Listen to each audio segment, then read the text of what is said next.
amapantaro meza gusa. Ikibazo cyawe nuko ntugiye agira amacupa ni ibintu by'ibidabadaba.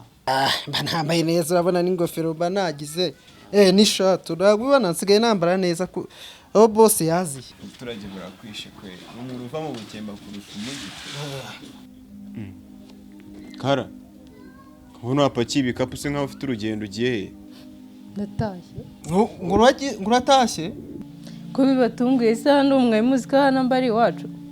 Nyine ndabizi si iwanyu ariko nyine mama Boaz aragukunda muri uru rugo rwose agufata nk'inkimwe. Nese ni gute wamutenguha ukagenda? Arankunda ariko no mu rugo barankeneye. Ngomba gutaha rero. Ariko kana natwe turagukunda rwose. Ngenda gukunda nakanyesuku. Murankunda se ko mutabinyeretse. Ngiye narabikweretse ndetse nabyo nabonye. Kara ntabwo abonye ko ngukunda. Nabyo nzi. Ko nkunda mwirwa munkoresha. Ahubwo ubu ngubu ntago nzongera kurya rwose kuvugiye. Ubu kurya ndabisezeye kuko kanyesuku ni ugiye kujya ateka. Ubu ari we nakanyesuku ninde urya cyane. Ntago umunsi wa kanyesuku. Ararya kanyesuku. Oya none se Kara wasezeye Papa Boaz? Papa Boaz namusezeye nimugoroba ahubwo nashaka gusezera Mama Boaz. Uzi ko Papa Boaz ntaramubona we. Ubundi se wamubona uri? Wamubona ubundi uba hano? Kawirirwa wagiye wiruka imisozi usimbuka ibipangu Kaze kuvugaguzwa. Nase ndakubeshye. Mumfashe njye gusezera Mama Boaz. Zaramwifashirije Zekara. Ngenda nyine turahurira kuri gate mu mperekeze.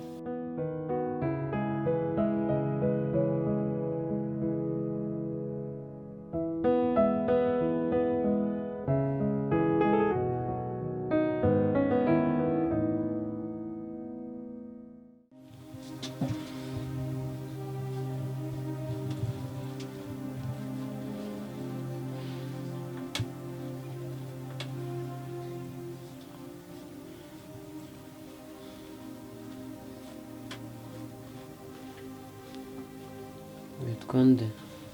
Twa Fabien.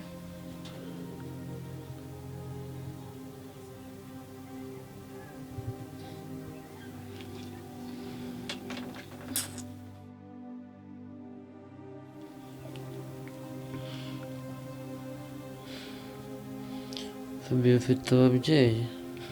Oya nta babyeyi mfite.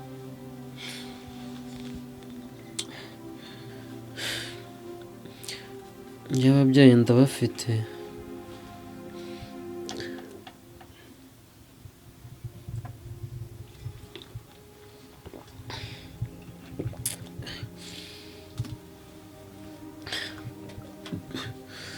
Ababyeyi ndabafite. Kandi kwibaza ukuntu bahangayitse ku bwanjye nanjye birambabaje. Si Fabien kubera icyo uri kwifatanya na barabagizi ba nabi baguhatirije kugira ngo mufatanye cyangwa Ibyo ntabwo bikureba. Fabien umukobwa mwiza nkawe witonda uku nguku ntabwo yari akwiye kwifatanya na barabagizi ba nabi. Fabien nakunze umukobwa witwa Deborah. Yarambabaje arampemukira ku buryo n'ibi ngibi byose ndimo kunyuramo ni ingaruka ze. Navuga ko ari we wabiteye. Gusa nizeye Imana yuko izamfasha nkava aha ngaha amahoro. Mbamba bari ugaceceka. Yenda nkwa kuri je. Bari uceceka rwose.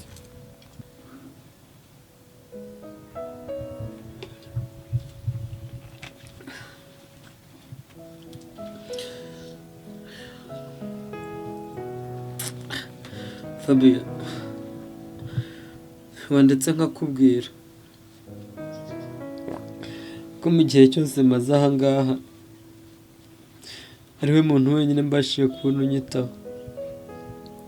Abandi baba bamfata nk'inyamaswa bampa imigati nk'aho ndi inyamaswa ntari umuntu.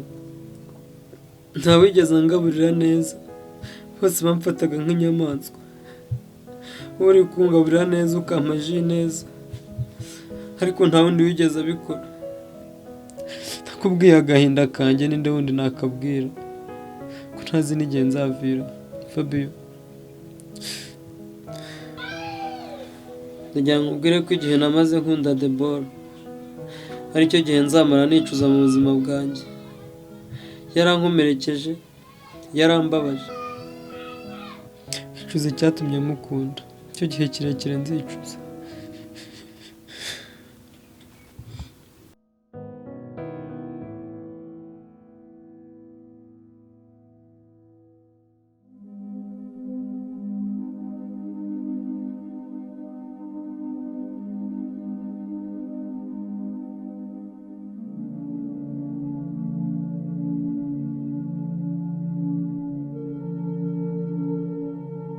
ariko kara uragiye koko? Mama ndagiye. Genda ariko ujye ugaruka udusore. Samaba ntabwo nabura kugushimira n'ukuri. Wambereye umubyeyi mwiza, aho mama atambereye warahambereye. Kara, nanjye nagukundaga ku buryo nari nagufashe nka mushiki wa Bowazi. Genda ujye ugaruka udusore.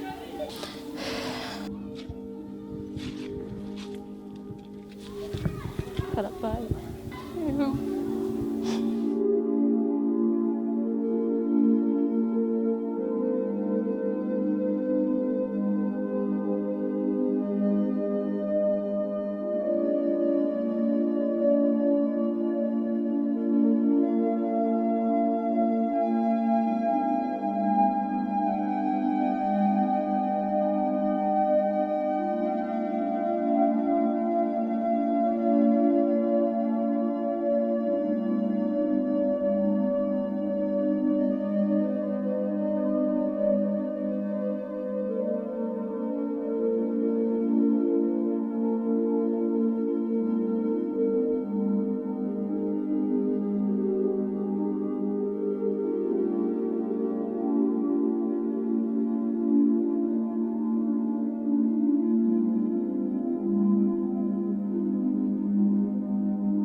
Jikwe, Yego. uriya muntu azagenda ryari? Bowazi se? Yego. Agenda ajya hehe? Azagenda ibyo dushaka byose ariko tubibonye.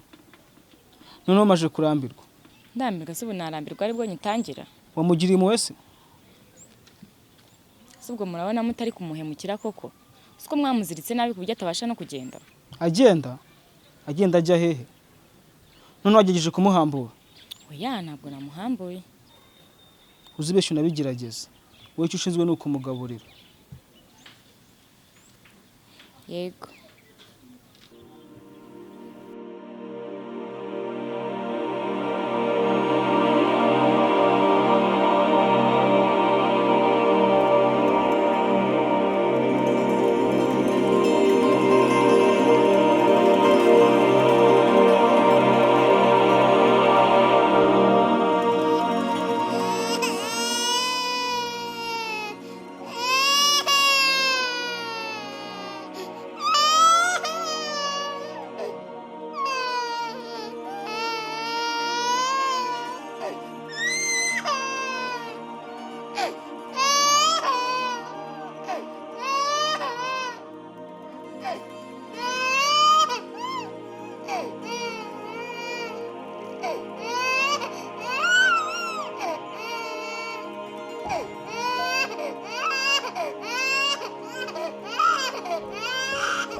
Papa.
Fabio bite? Nibyiza. Meze neza. Meze neza nta kibazo. Ndabona umaze kugarura kabiri sha. Banza Fabio ariko gufata neza cyane muri iyi minsi. Sha Fiston muri abana babi. Uzi ko ukuntu mwamufataga iyo ntaza kumufata neza kuko ubu ngubu aba yarapfuye. ariko Fiston nirihe kosa naba naragukoreye bishobora kuba ryatuma nkorera ibintu nk'ibi ngibi ukamfata nk'inyamaswa. Fiston ukuntu nagufataga nk'inshuti yanjye magara niba uri kunyitura koko. Bwanda byumva twari inshuti magara. Twari inshuti pe. Ariko ubu siko bikiri. Ntabwo tukiri inshuti. Kandi ndakeka no mu bucuti bwanje nawe uzi ukuntu wakundaga kunkomeretsa witwaje ubukire bw'iwanyu. Rero uzanyihanganire nanjye ubwo bukire ndabushaka. Sha Fiston ibintu murimo n'ukuri ntaga. Fabio araziba.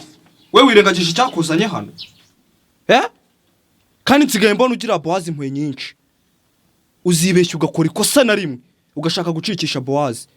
Nizere yuko icyo izahita kikubaho. Urumva? Fiston, Yola, ngwino ibyo mbonye. ubonye iki? Vuba wirebere man.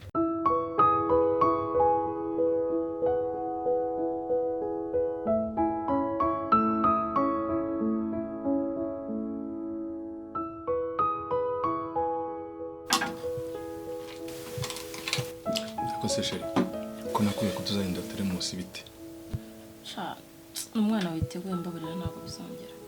Akumbabarira. Ingi oya iradusebya rwose nda. Aya Ntabwo bizongera. Ukora rege. oya banza umbwire umita kimina cyanyu mugeze. Sha kubera ukuntu rero umaze iminsi meze ntatuje muri ngiye nirukanka hirya hino. Ntabwo kimina ngerukamo. None ubwo ntago umwanya bashobora kutarwa. Ntabwo babitinyuka. Kubera iki? Ntabwo iryo kosa barikora.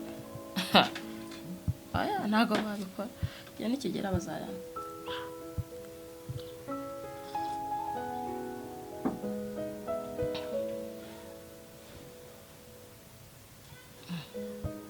Shiri. Bigenze bite? Nta kibazo umeze neza.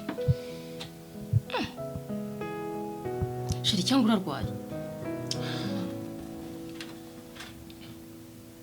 Bose sheri urumva namera neza gutekana umwana wacu baramushimuza. Tugeze naho twica inzira karengane. Urumva ibyo bintu bizaherera hehe? Kumva umuntu yabura kugira ikibazo. Yavuze ko by'umwana wanjye bita binshi intege. Asuka icyo ni ikibazo cyaba bazi gusa. Shiri ko ntuze wagira ngo hari ikindi kibazo. Ntabwo ndwaye nyine nabikubwira tukajya no kwa muganga. Sibyo urabizi ko dufite ubwishingizi nta kibazo cyo kujya kwa muganga afite. Ariko ngiye ikibazo mfite ni icy'umwana wacu. Ntabwo ikintu giye nshaka kugusaba. Sibyo? Kandi ukinyemerere. Mfasha dushake umukiriya ziriya nzu zacu zose. Tuzigurishe tubone amafaranga kugombora umwana wacu. Inzu zose tuzigurisha? None wagira ngo byende bite? Kandi niyo mpamvu nari ngwaje mu kibina cyanyu bimeze gute ukambwa ngo ni ibintu biri kure byibuze nari twari kubona amafaranga tukazana tukongeranya. Ntubira ngombwa ko ikimina se kimpangahe? Ikimina kimpa miliyoni n'igice. Nkongera. Gihe cyo shaka nuko tugombora umwana wacu akaza. Akundire kanze. Abwira abakomisiyoneri bashaka abakiriya. Ako sheri. Ibaze umwana wanjye ahantu ari. Ibaze Boaz ubu ngubu ukuntu ameze.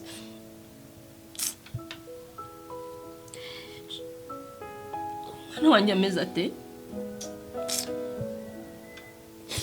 Sheri ibyo tubyihorere. Akira pete.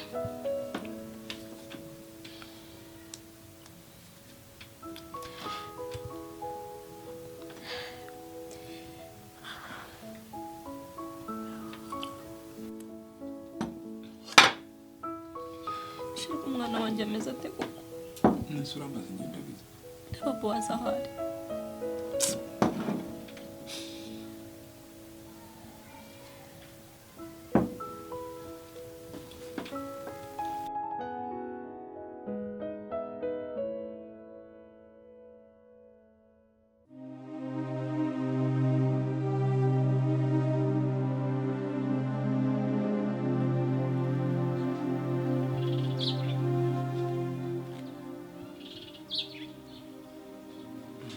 none se rwe kumaye telefone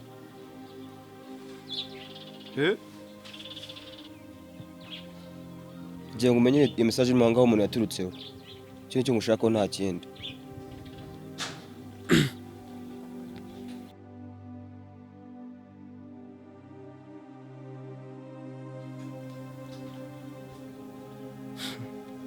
ndabona iyi message yaturutse ku muntu witwa Rwizangoga,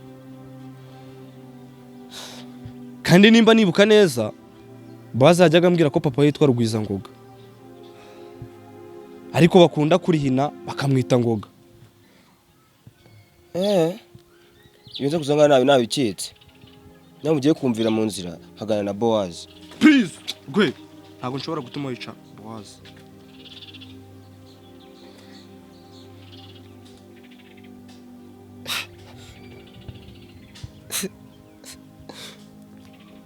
Fisto, umva bwonega amatwi. Uramu kunyitambitse. Ibyo kugira intwari. Wigira intwari imbere yanjye. Ndahita nkwica. Kandi njye nice Boaz nzicira mu muryango we. Urumva? Namwe ushaka kunyitambika. Ndahita mwica. Kandi nje hano nice Boaz n'umuryango we ngende nkwica.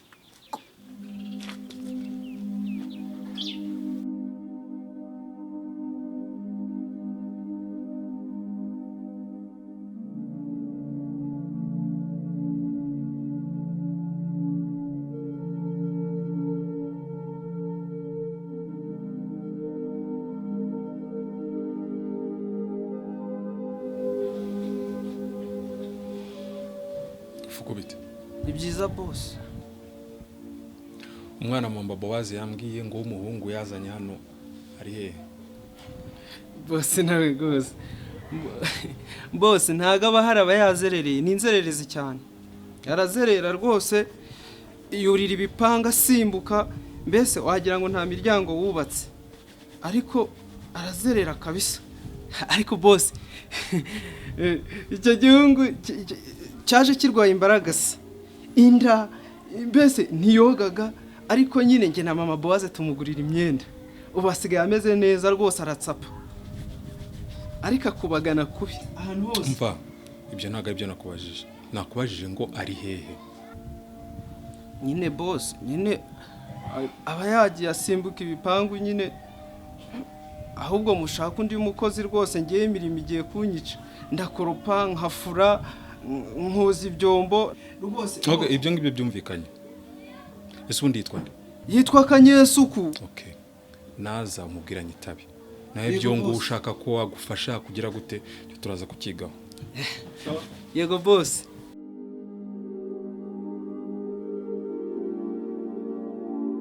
Fisto.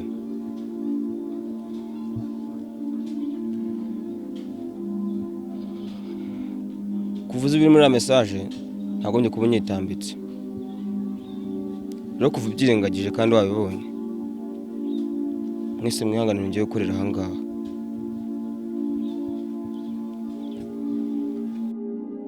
Rwe, iyi message iravuga iki?